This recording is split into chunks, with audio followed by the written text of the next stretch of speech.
quick response from our panelists who were kind enough to stand by while we listened to the former governor, Erica Payne and Justin Safey. Erica, let me start with you because it seems as though Governor Payne, probably more than any other politician I think around today, seems to understand the anger of a lot of the people, certainly all the people that were in that audience and a lot of people around the country. Can she harness it, do you think?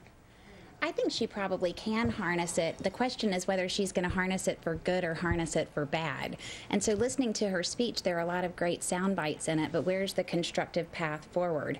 What I like about this speech, though, is that it happened in Searchlight, Nevada, which is, as you said, Harry Reid's hometown, and it helps to shine a light on who he is. And for those who don't know Harry Reid, about 20% of people in Nevada turn over every year, so they don't know who he is, and a lot of the rest of America doesn't pay a lot of attention to some of the specifics of this, but Harry Reid grew up in that town of about 1,000. He was absolutely dirt poor.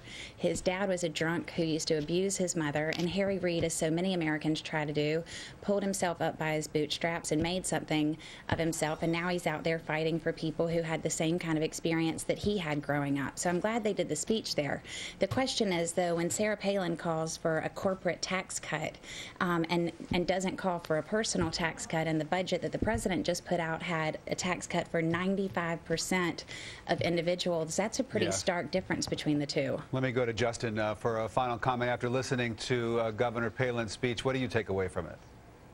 What I take away from it is the incredible symbolism and irony of this speech. This is supposed to be a week where Harry Reid was doing a victory lap around the state of Nevada after passing what Democrats in Washington think is historic in terms of health care reform, and yet he's being greeted by the former governor of Alaska, who's in his state making a speech that I think you're going to hear a lot of refrains of that speech that we just heard from now until November. And I think it's symbolic because I think that the messages that you heard in that speech are going to have an impact, and Harry Reid may, one, probably lose his seat, and Democrats may lose control of the Senate because of the language that we just heard and the reaction from those Tea Party activists. And I think they're going to make their voice heard in November.